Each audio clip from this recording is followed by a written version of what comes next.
Hi everybody, Russ here, and it's UFO Paranormal TV with I'll start again with Flying Saucer Television. That's because somebody hacked, and I've got to go on to Flying Saucer Television, even though it's UFO Paranormal TV. You know the story, so it gets me mixed up. I don't know.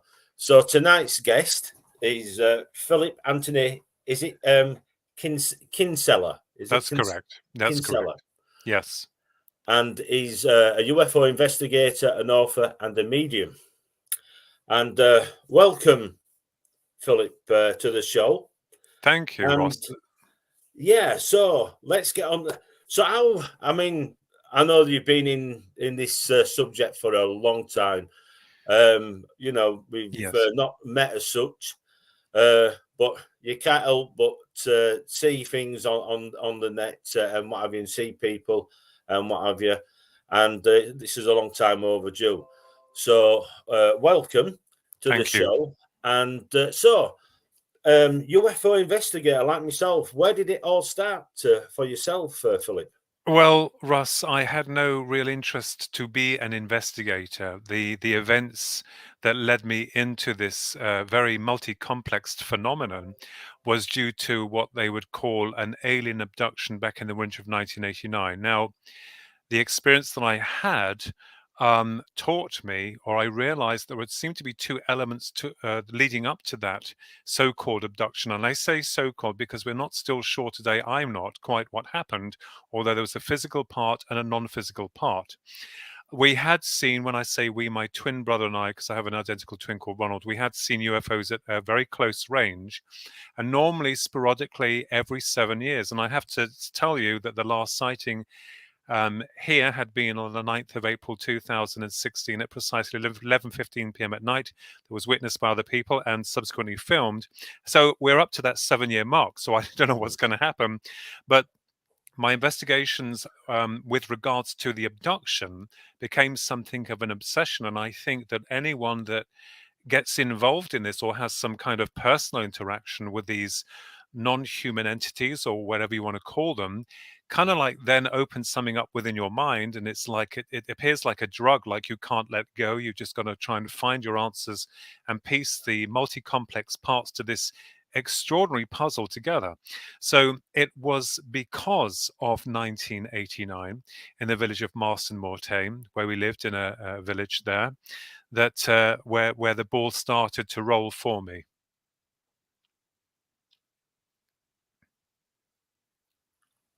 Right. Sorry, it's okay. I'm just reading, and it says can't hear. Sorry. It's okay. I'm just thinking. Right. That was me. I think I sent a Yeah. message. Just, That was to begin with, yes, yeah. oh, sorry. So it Yeah. has been an extraordinary journey, and I think, I deal more now with theoretical content, with theoretical models in trying to establish beyond the level of what we used to believe the UFO phenomena was back in the 50s, 60s, 70s, and 80s, going into the 90s. I think a lot more attitudes have changed with and steering away from the physical nature of reality. I'm not saying that UFOs are not physical in nature. Of course, they have to become physical when they enter our reality. Otherwise, there'll be no form of interaction. And certainly with regards to the research of the Greys, as they're known, very famous within UFO literature. And unfortunately, when you get involved with these subject matters, you're going to upset some people. But I've always stated categorically that I have always been open-minded to every single aspect of the phenomena. Just because I lead with my own ideas and models doesn't necessarily mean to say that they're correct. So with regards to the abduction, or going back to the abduction in 1989, there were two sets of beings. Three of them were, embarrassingly to say, reptilian, and the others were greys. Now, I'm not making a correlation between the greys and the reptilians, and I can't tell you who is what, where is what, or why is what, or where they're from. I'm not here to do that. All I can speak of is the degrading procedure that ensued through this abduction. Can And I just also, ask you why did you say the embarrassingly? reptilians. Yeah. Well, because during that point within ufology, back in 1989, most people knew about the Greys. They were quite well known within the UFO circuit. These were these small 3-foot grey beings that people assumed are clones that abduct people.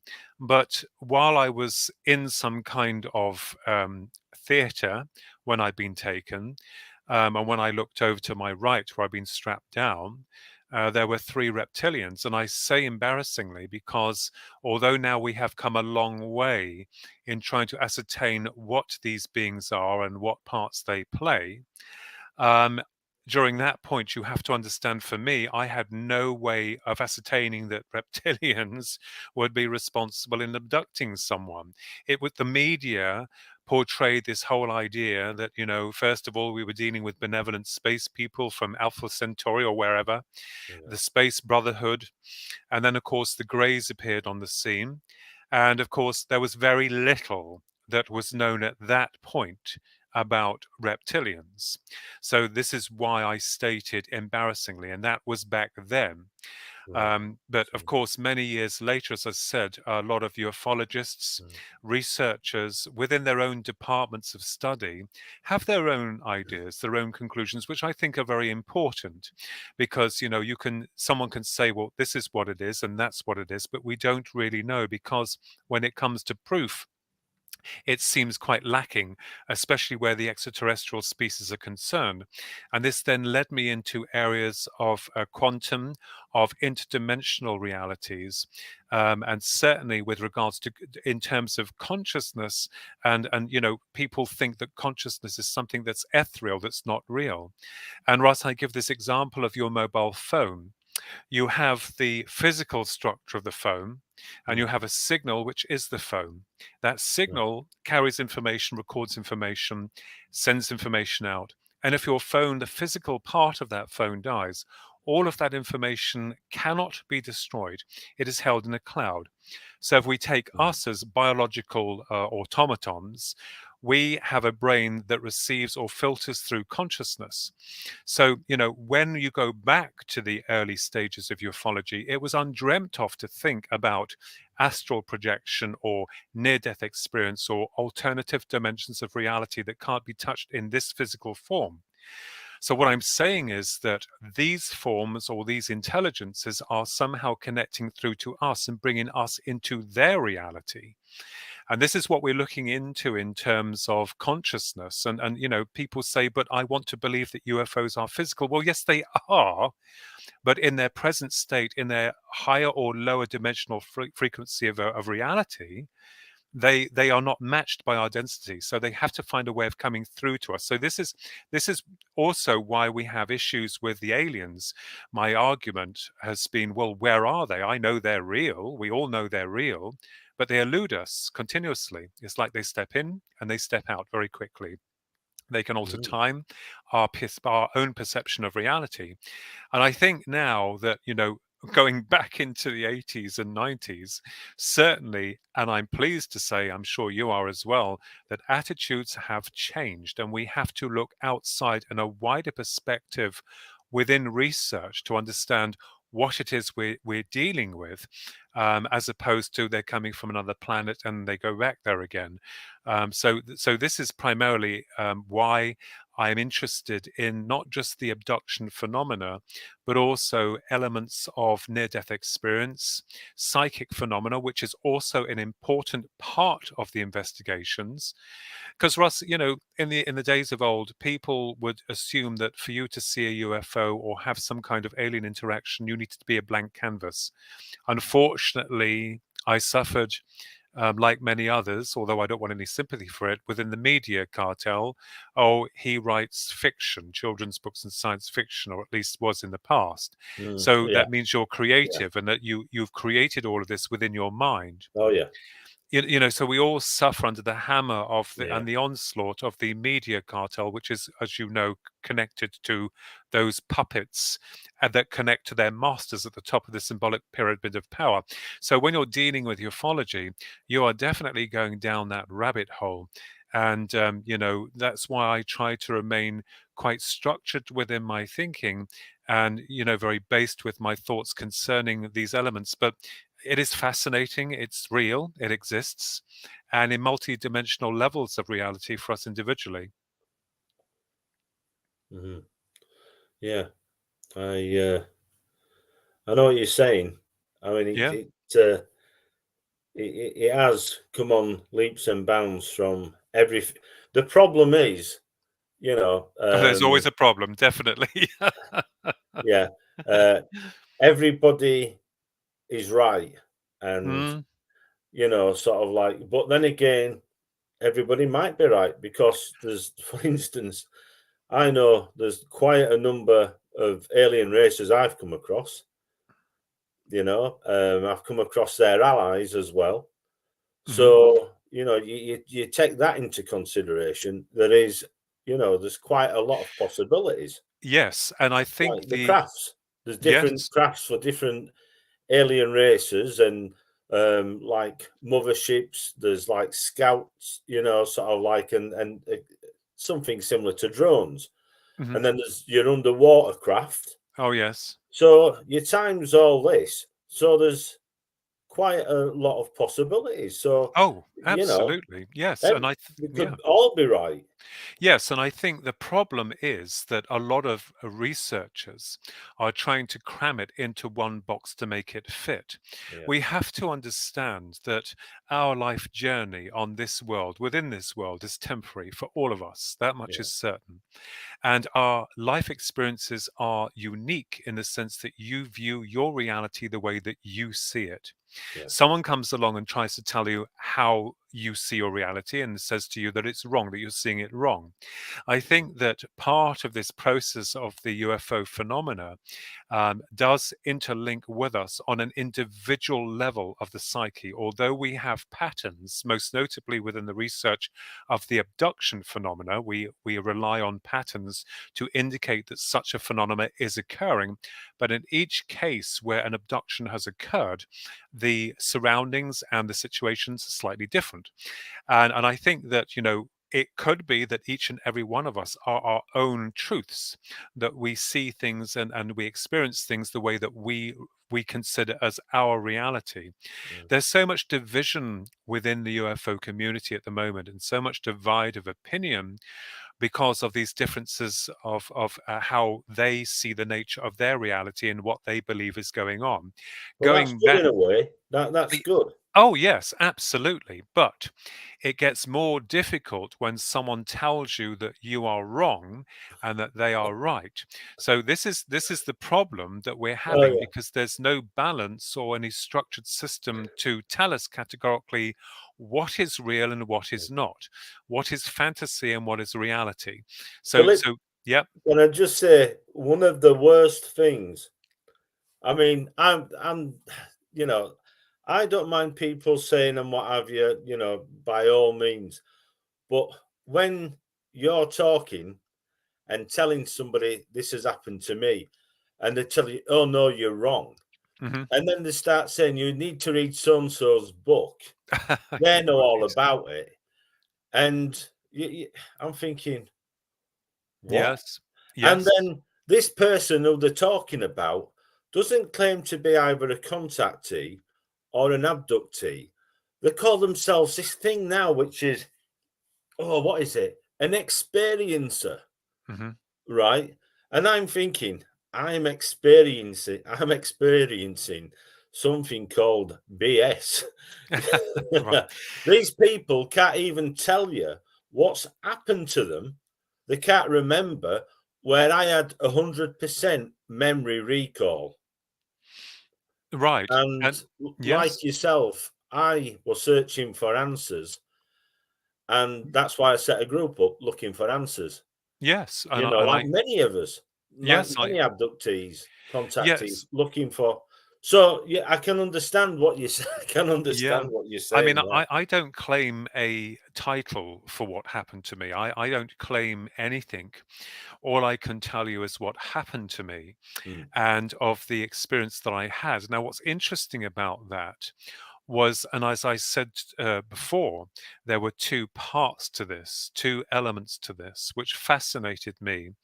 And I consider that this phenomena is very old, is ancient, and has been here perhaps even longer than we have. And it's interesting, just skipping forward here about the USOs, the unidentified submergible objects which Yeah. go under the ocean, and those vessels that reach into perhaps interstellar space travel or interdimensional travel or ultra-terrestrial travel. Now, Yeah. what's interesting is I did think about this because a lot of the UFO sightings that have taken place, and most certainly with UFO crashes, which do happen, and most notably in, certainly derelict areas. Whether that's a Trojan horse or not, we're not sure. If they brought down the military, we're not sure, because the military have had their hand in a lot of programs, not just with crash retrieval operations, but Yeah. also psychic phenomena, remote viewing, all this type of thing, which you're very much aware of. But I did consider the fact that these submergibles, the main crafts that most notably is seen, perhaps scouts or kind of like eyes for the intelligence that's somewhere else, I did consider that it's possible that with regards to USOs and most of the crafts that's seen here, and those most notably that have been recovered through crash retrievals that we know about, when they're examined, from what we can piece together through the little tidbits of information, Mm. they seem quite ordinary in nature to a degree, although highly complex. The scientists and also the military aren't sure how they work. I'm sure they do now, after all these years. I'm absolutely convinced of that. But is it possible that this force comes in and uses our materials on this earthly base, and have their own crafts somewhere else? We don't know, and it's just a thought here, because I know that when the Roswell craft was cannibalized by the military, from what we can understand, it's circuits and things like that, fiber optics, which are very earth based. Mhm. So you understand, Russ, what I'm saying here, Yeah. because it could be that the intelligences behind that are kind of like planting their seeds around the world in Yeah. order to make these changes. Because a simple thing that was overlooked, I think, first of all, and I'm not going to go into the Roswell crash because it's now a myth and legend, but the facts state that something crashed in Roswell, and the Mac Brazel took parts or shards of this material to Sheriff Wilcox, and then informed the army, who then stepped in. And first of all, it was announced that a flying disc had been found, so that was being emptied. And then, of course, they changed the story within less than 24 hours, saying that it was a secret weather balloon. So Yeah. secret, in fact, that the army didn't even know it was missing. So, we know that we get all of this disinformation from higher establishments. Yeah. But what's interesting, if we look at this, and from a lot of researchers who state that, fiber optics and circuitry was found, well, that is a very earthly kind of connection. I'm wondering on some level whether or not these intelligences, wherever they are, wherever they come from, are actually wanting to be found, because people thought, well, it's the military bringing them down themselves. As I say now, I think they can do that. They're probably trying to do that. But back in the day, I think it was quite unheard of or quite difficult. And I've Am I looked right in. in thinking, right? What was supposed to have come out of this technology wise was integrated circuits Mm, and motherboards. mm, Then we had night vision because yes, of the eyes of the aliens. Velcro was supposed yes. to be another thing, and super glue. Mm. Yes. So when you look at it, it's quite strange and childlike within its quality, quite disturbing, I think. Very disturbing. Yeah, very disturbing, because it comes in almost like childlike quality.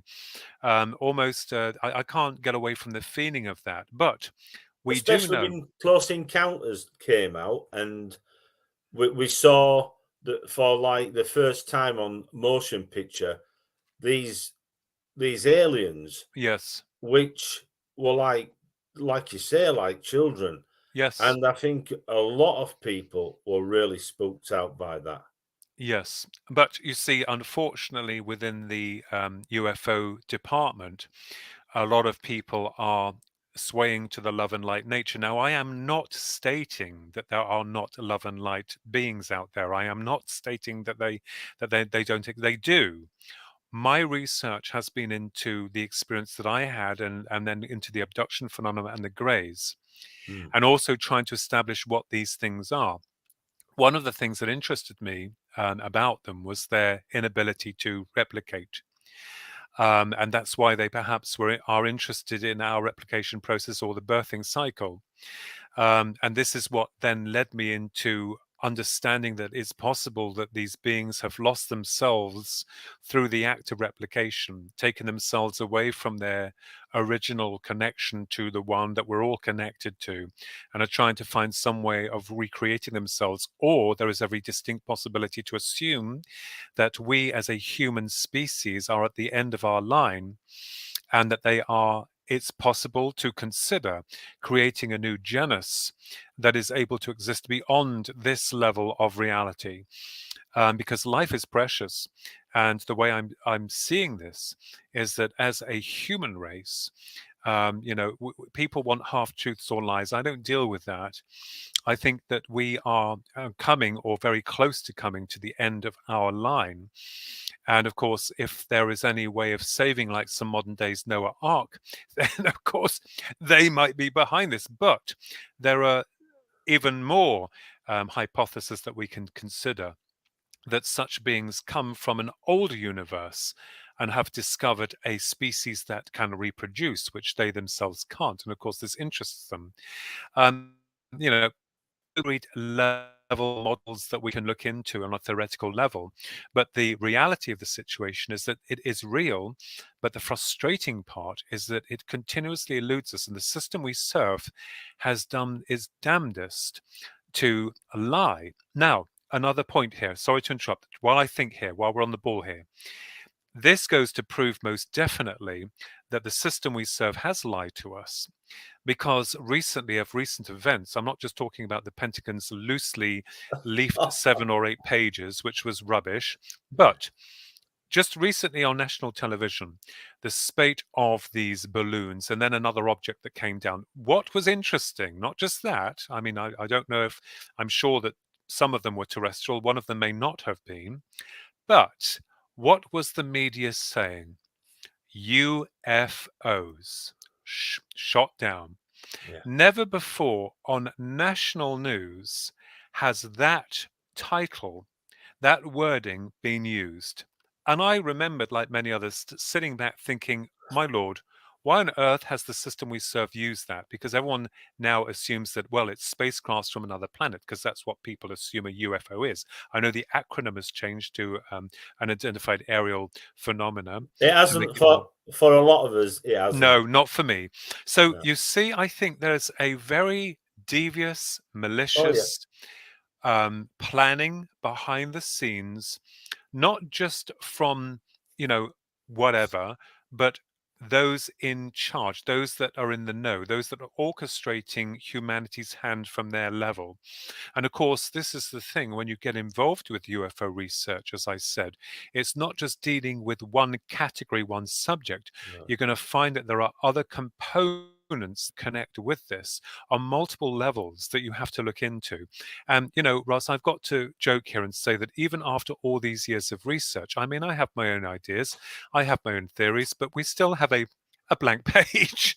But I think we're making more progress now, because a lot of other researchers are now looking outside the box, excuse me, and understanding that the phenomena does seem to integrate on a very personal level of psychic connection with the individual. When a UFO comes in, if there is an abduction to take place, the phenomena or the force seems to integrate sub individual and then bring the individual into their reality. If we take, for instance, the near-death experience, rather like astral projection or remote viewing, in near-death experience, a person is temporarily removed away from their biological housing.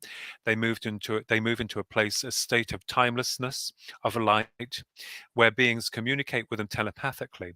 Now, when I studied, even back in 1996, with the theoretical idea of spirits in the material world, which was published as an article in Alien magazine, Alien Counters, sorry, I can't remember what magazine it was now, but anyway, looking at the abduction phenomena, what I was seeing here was some kind of parallels between that, where a person goes through walls and doors, and then they are brought in to that reality where interaction is then possible. Because with an ND ear, and when they've passed over, and if their body has been ill, when they have returned, in a lot of cases, they are healed completely, as though there's been some correction within the etheric body, which is the real part of what we are.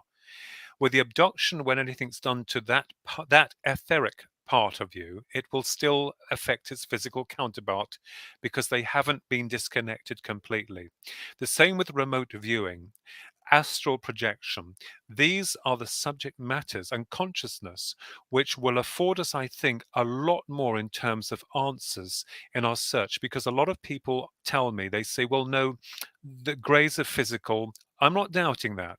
They have to come into our realm to become physical if they're stepping into our realm, rather like we go underwater in a deep sea diving suit. We Mm. need to wear the Yeah. equipment to come in. So this is where I think it's very interesting and, highly speculative within its nature. But going back to that point of people trying to cram it into the same box, or I hate you because you don't believe this and I don't like what you're saying and this is what you've got to believe. I think it's important from your perspective. Mm. I think the way Yeah. that you view it, you see it, your reality, may in some ways give you an understanding that this is not all that there is. I mean, Well, we have to take into account life as yeah, well. that is a problem, and the problem is, it's like I said, like I became an investigator through being abducted. Mhm. Um, so I've got an understanding of something what another investigator who hadn't been either contacted or been abducted, Mhm. been taken, right? Yeah, uh, Yes, would never understand. And that's the problem is, we've got a lot of these people that are investigators, and they'll never understand it because they'll never be taken. I wish I'm saying that. I wished I hadn't, because my life changed. And I'll be honest with you, like you said, it's like a drug. You've got to find. I know the answers, but it's just that I'm wanting to reassurance. I've never been reassured because I've never come across anybody really who said the same thing as such. So in like 30 years, and I'll say 30 years, I mean, have you ever come across that? You'll be talking about how long you've been into a subject, and you'll say 30 years, and then someone says, oh, I've been in it 40 years. And you look at them and you're thinking, you're barely 40. You've been yes. an investigator. You've been an It does. investigator Yes, longer than it you've been on the planet. How does that work? That is time travel. so as I said, I think well, it I don't think it fares very well, certainly in terms of when you've had an experience and then you are then a researcher. I think it is a good thing because you've been in the nest of that activity. You understand Yeah, what it feels like. You understand what you're trying to relay. Now, I know that yeah, most people are very accepting of that. I mean, as I said to you, Russ, I did not want or intend in any way to be an author on ufology or look into it, but it consumes 90% of my life now, like many other Yeah. researchers, in trying to draw upon new models of thought in terms of reality. But I do agree with you. I mean, you know, people say, well, you've been studying the UFO field for 35 years. That still does not make me an expert in any way or form. I am not an expert. I have no understanding at all of the true nature of this reality. But I think by looking into it and using your You must brilliant have a mind. glimpse. You must, you, you know, sort of. I'm not being funny, but you know, if you've been taken and you know you remember, not one Oh of yes, these that's what did I say? Somebody at thinks. What do you call them now? What I said? What did we call them earlier on? experiencer. No, yeah, an experiencer. You know, it, it, if you've had something happen and you know, and you've Oh got a yes. recall, a memory, Oh, and and you've been marks in as it well. for, and you've been investigating, you must have some idea of, or an inkling to what you think. What you think as Oh yes. your truth. Yes, absolutely. I mean, you know, I've been working on that. I do have a new book, Russ, out later this year called Right. Terrestrial Trespassers, which is due out later this year, which Right. deals primarily with more of the abduction phenomena and interlinking or making connections between other strange phenomena, such as the dogman and certain locations, geographical locations around the world. Mm. Um, and I think that, yes, with regards to certain researchers, we have to be very careful. But, you know, I've been told on some occasions that I don't know what I'm talking about, that the person, you know, is right. And I'm like, well, that's fine. But this person that's I right would say, hasn't had the join the club, experience. Philip. Join the club. I get that all the time. So I What do think I that know? so I think that, you know, in terms of being an investigator, being very honest and truthful about what you're dealing with, and being able to sense or understand what feels right for you and what doesn't feel right for you is Mm. important. You know, I know that there are people who, you know, do not agree with my ideas, and I'm quite happy with that, because I say to them that it doesn't matter, because I don't know what we're dealing with, but there will be some people who will tell you what you're dealing with. Let me give you an example Mm. of this situation. On the 9th of April 2016, at precisely 11:15 p.m. at night, we live now in Kempston in Bedfordshire. We had an amazing sighting of 3 huge disc-shaped objects that were hovering over our house when we're driving back. It's been documented. Right. Another researcher who's now sadly passed, a lovely guy called Dave Twine, had also witnessed these craft across England. He approached me in a conference and told me that they tracked these objects all the way from the Isles of Scilly right across to the Bedford region.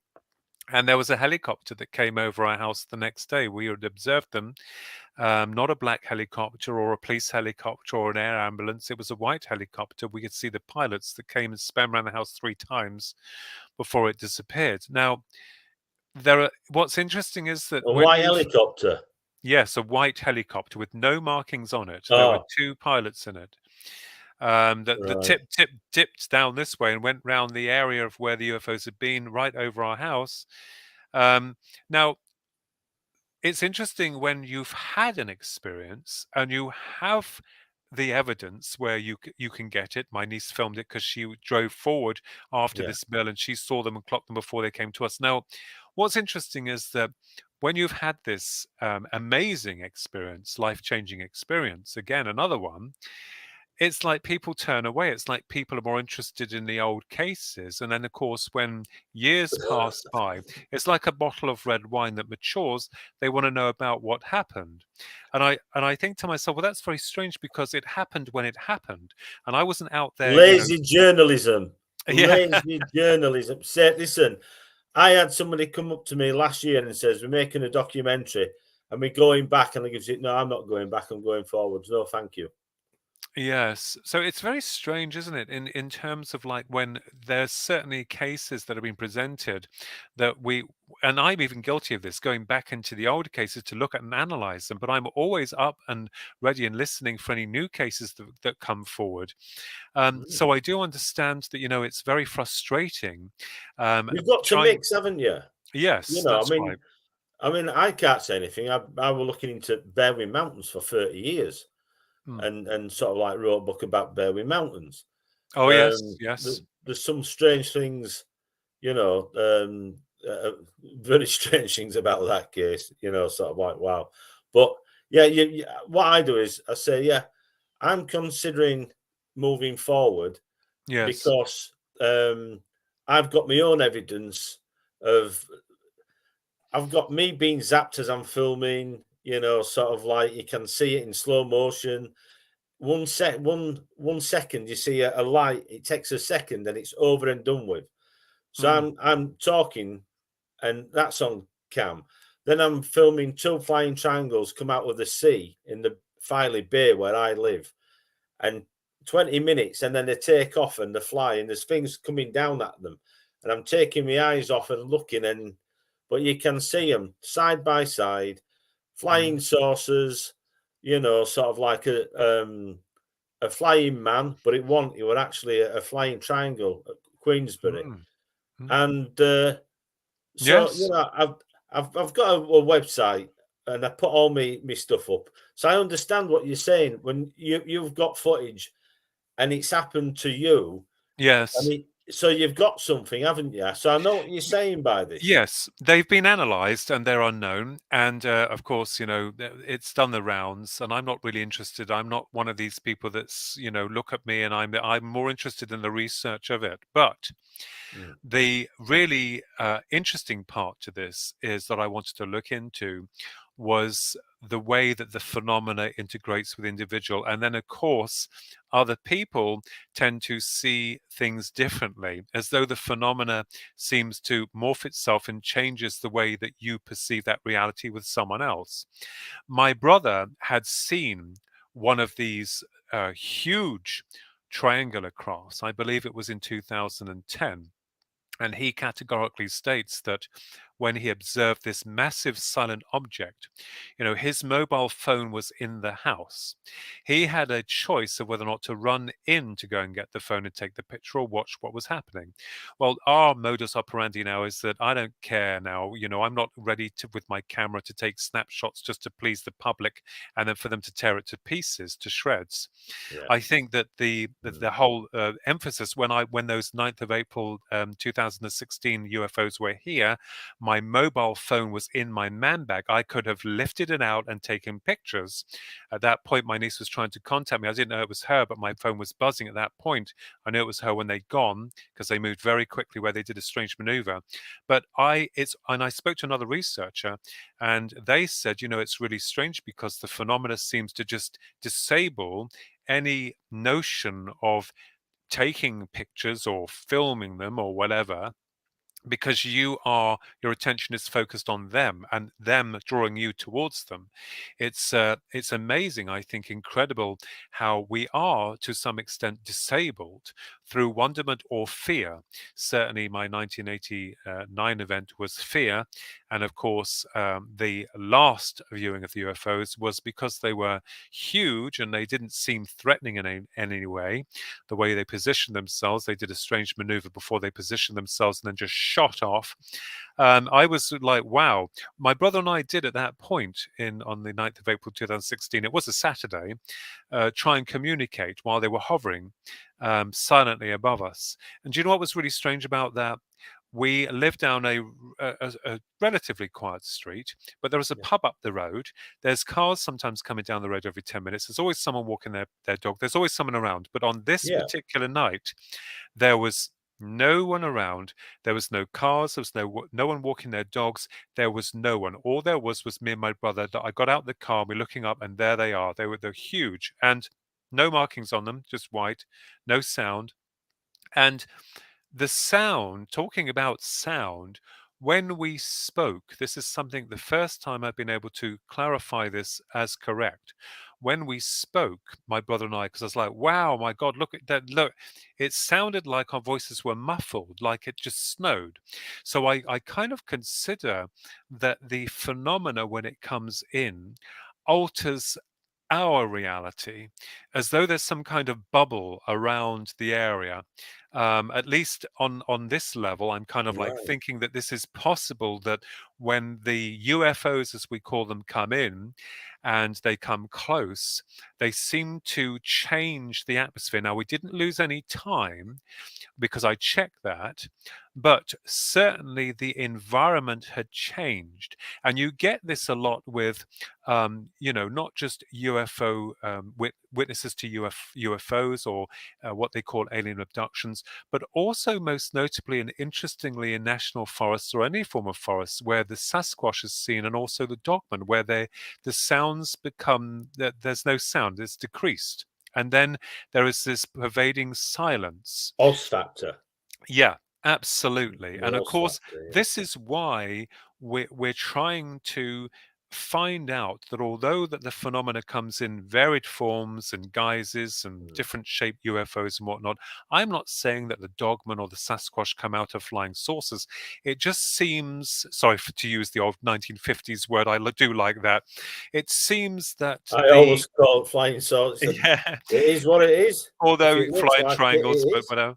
But Yeah. I think that the phenomena, or most notably UFOs, wherever they're coming from, they may, like an ocean, distort the energy and allow these other specters to enter through their realities. Or there are a lot of distortion of energy, most notably when UFOs have been around an area. There's a lot of psychic phenomena, poltergeist activity, discarnate communication, all this type of thing Yeah. that seems to be quite disrupted.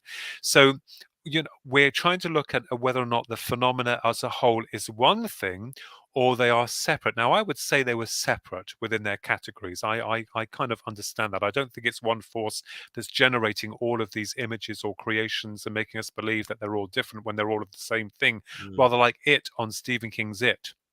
The film where the clown projected all of people's fears and everything like that. I don't think that's what's going on, but certainly I think it's interesting when we look at the phenomena, not just with UFOs, but also areas of national forests, Yeah. Dogman, Sasquatch, where the same thing seems to occur. There is this moment where there is no sound, That's and right. that's Yeah. where, yeah, I've come absolutely. And across it myself. I know. yes. Yep, and Um, this is interesting. I Interesting. mean, I've been looking into. I've seen all sorts of things, and Oh, videoed a lot of them and filmed a lot of them, uh-huh. and I've got my take on Sasquatch, Bigfoot, and Yeti, and it is. I've been told it's totally mind blowing. And the thing is, nobody can argue with it, really. They No. can, but but what I'm bringing in is legend and folklore, Yes, right? Yeah, absolutely. and Oh, yes. religion, and Yes. and but not the Christian religion. Although I did look into rune magic years ago, and my family were not happy. And it was around this time when things happened to me, and I was taken. Oh, yes. So, so there's Yes. Oh, yes. there's something there which says, like, well, my grandma used to say, if you play with fire, you'll get burned sooner or Yes. later. And I believe most definitely that a lot of the events within folklore are to some degree reality. And I think that when we ourselves open up to these alternative forces, Yeah, that we open some kind of portal for them to come through.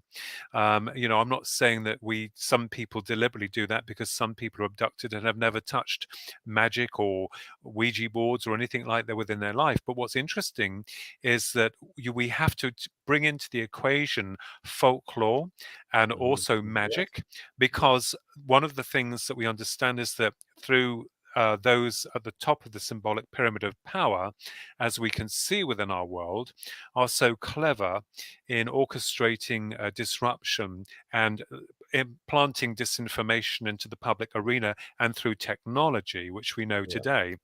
And these people, the nameless, faceless bureaucrats that are never really seen, we don't know who they are. I think that they are very much into all of this occultism and summoning demons, spirits, whatever you want to call them. And remember, we're dealing with consciousness mind. This is what's interesting about creation within the mind and how this can then become a reality. I'll give one example, a loosely based example here. I remembered seeing a medium who used to work for the FBI in America. She was a brilliant medium, and she read for me for 2 hours, not long after my maternal grandmother had passed over, and she had come through the medium. But the medium said to me that, you have a spirit guide, and she said he's a North American Indian. I thought, oh dear, oh, right. They're all Indians. But anyway. No, it's North American Indians. Yes, but anyway, Yeah. I meditated, this is years ago, and I asked this North American Indian, okay, so you're a North American Indian, what's your name? And the impressions I got within my mind was of these wolves' heads across the top and a North American Indian playing a flute. And I assumed at this point that this discarnate entity was trying to give me his name. And I said, Wolf Song, that's your name. So can you prove it to me? I got nothing. The next day at work, I'm serving people, and this Canadian guy comes up to me. He's wearing a leather jacket, and I've never seen this before. And underneath his open jacket is a T-shirt of North American Indian wolves, and a North American Indian playing a flute. And I was so shocked that I felt, and this continued through other signs, that this discarded entity had given me his proof. So my understanding is that through suggestion, have I now created this entity that is real now and comes into my field frequency of reality? And it's possible. This is why when we look at the Greys and how popular they were, and perhaps the creation of this has allowed them birthing and coming into our reality. Now, when we deal with mind, if we look at Nikola Tesla, for example, giving a very simple example, this is how powerful consciousness is. And please let me just state for the record, I'm talking about real entities here. Real. They're not just, ethereal. They become real. Have we created them? Have they created us? Or are we each divided or separate? Now, Nikola Tesla, when he was a young lad, he would actually go into his mind and dream these worlds, and he would create people that he continuously met and spoke to. It was only later in his young adult life where he started to be rewarded with a lot of incredible information. He didn't know if it was coming from the people that he thought he created, or they had created him. You understand where I'm coming from here. That this whole process of creation is incredible. And so this is why looking into consciousness and the mind and the infinite mind of all that is, people think mind is just something ethereal. But I always go back and say, okay, if that's the case, your mobile phone with the signals, catch your signals. Show me the proof. Give me the proof that it's there. Show me what's in them. They can't. It's only when they connect with this application here that the information is then present. So we're looking at two sides to do two different coins that are making a connection, a correlation between the two dimensions that merge together and create one. What's the saying? What's that saying? And it's, if you think it, you can make it happen. Yeah, I mean, mind is very powerful, and mind is the reality. This is the reality of all that is. Yeah. And because we think that mind is something ethereal within its primary state, when we're matched by that density, it is real. It becomes real. Right. It becomes solid and corporeal within nature. Part of the Magi system, isn't it? Yes, that's right. And I think that this is why a lot of the media has poo-pooed it or tried to denounce it. I'm not just talking about religion here, which is, to my mind, some form of control mechanism. Not all of it, but most of it is to subjugate human thought and, and allowing us to progress as a species. But I believe that the media cartel has categorized such subjects into the occult, or don't go there, don't touch that, because you'll get your fingers burned, or you may do, but well, you might see them Yeah, playing with the magic and say, "Oh, well, I thought you told me, it's not real, but you're doing the same. that's Fancy right. seeing you here." So we've had to explore, Yeah, we've had to look into these areas. of You know, course, we've yeah. had to explore them, because if you don't explore them, there's no way of truly understanding what we're dealing with and if there's any truths to the matter.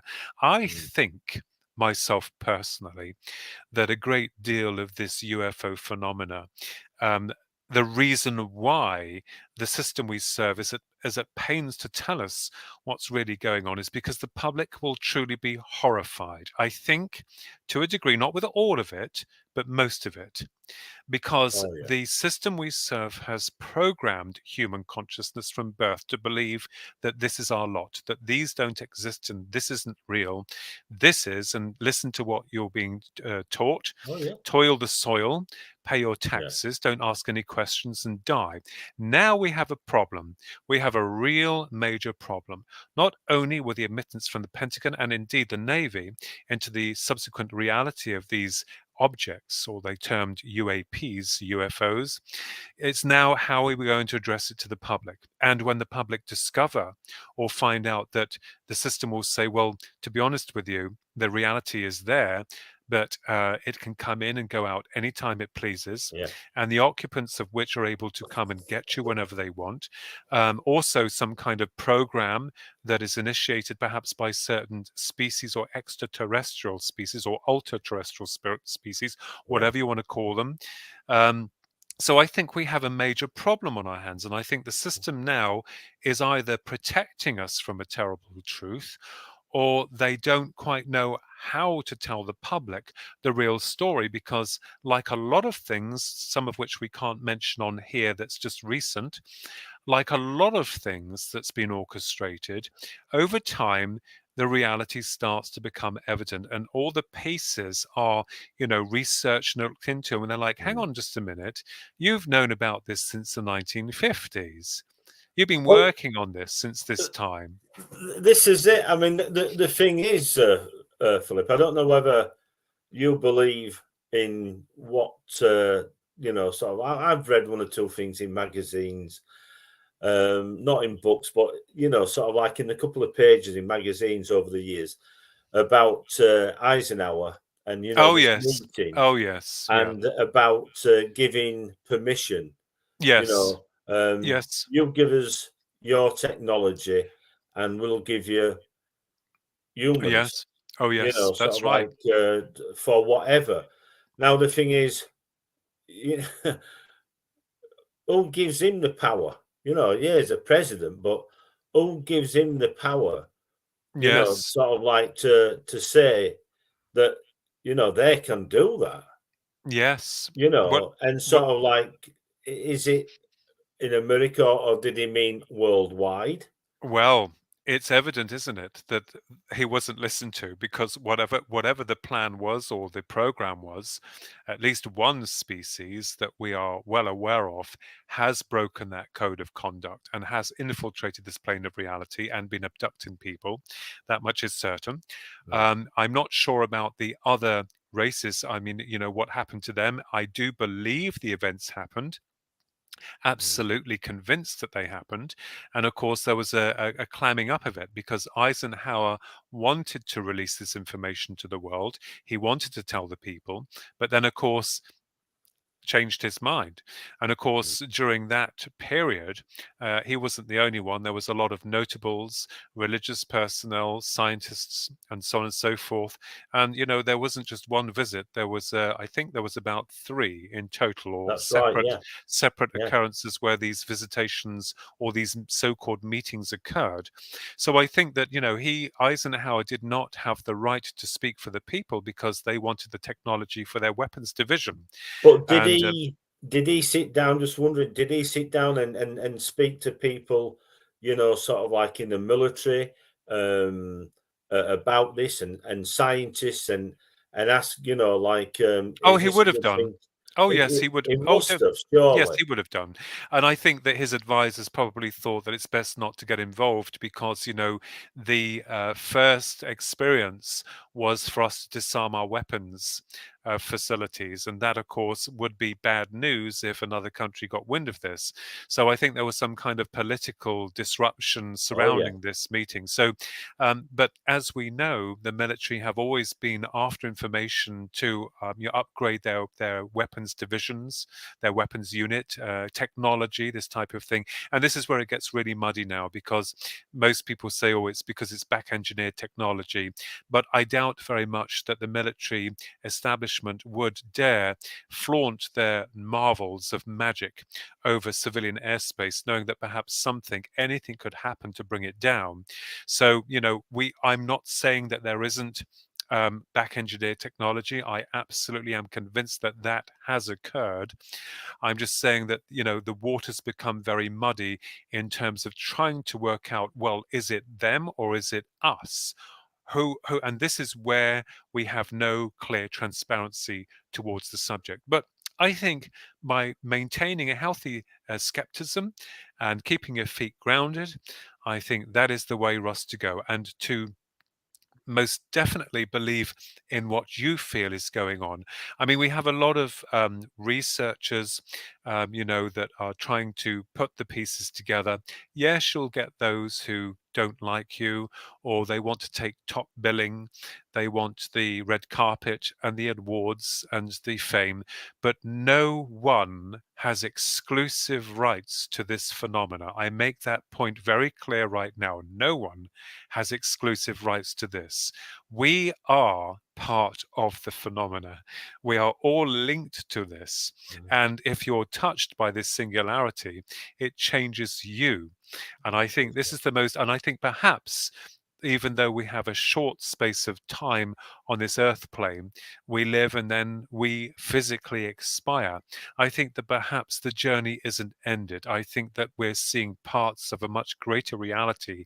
We're only seeing, compartments of that within this realm. I often wonder about those that we have loved and lost, who have crossed over, and where they are now.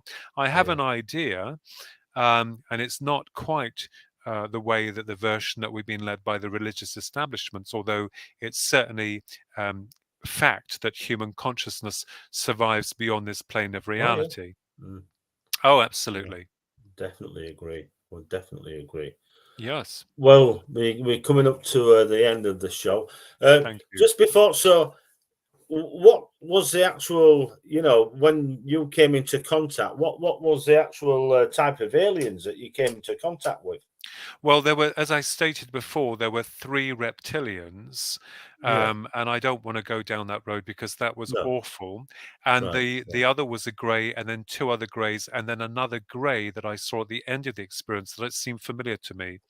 I called him Noddy, but it was Right. yeah. Right. And was there a ship? Was he inside the ship?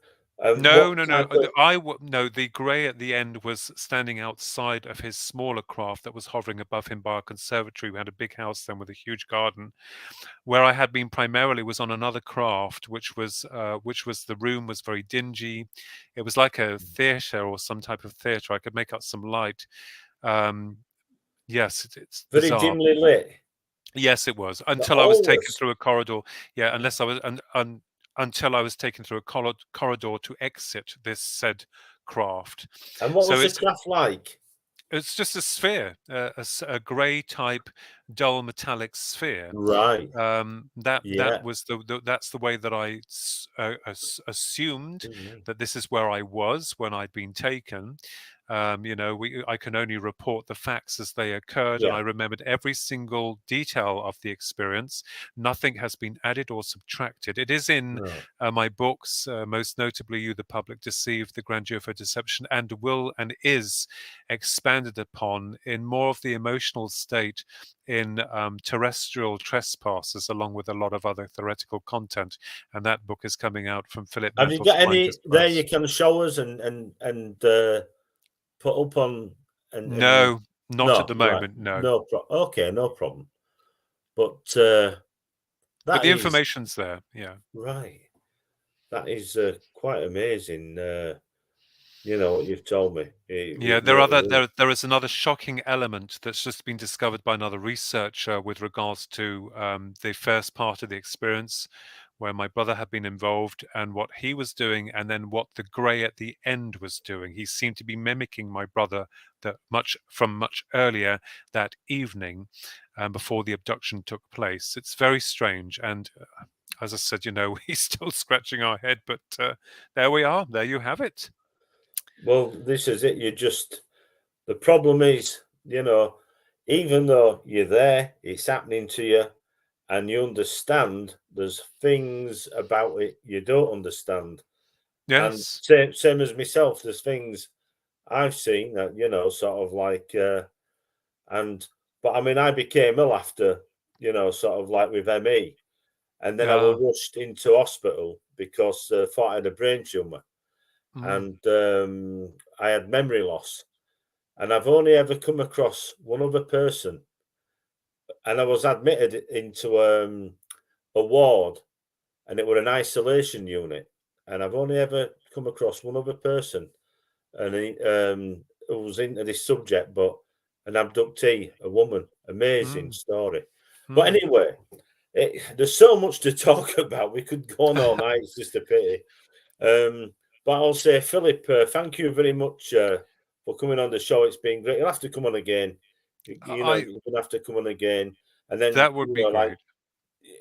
talk about your new book when it comes out Oh, and yes. what have you. That But would be thank great. you very much, Philip, for coming on. It's been marvelous having you on. Nice to meet you, And thank you and very much, Russ. you're quite welcome. So everybody, Philip there, Cancella, and amazing story, and wow, and he's got books out, so watch out for him. He's an author also, and go out and buy his books. So I'll say thank you for watching, everybody, and Thank you. well, there's people just coming on now as we're going. That's strange. So I'll say good night.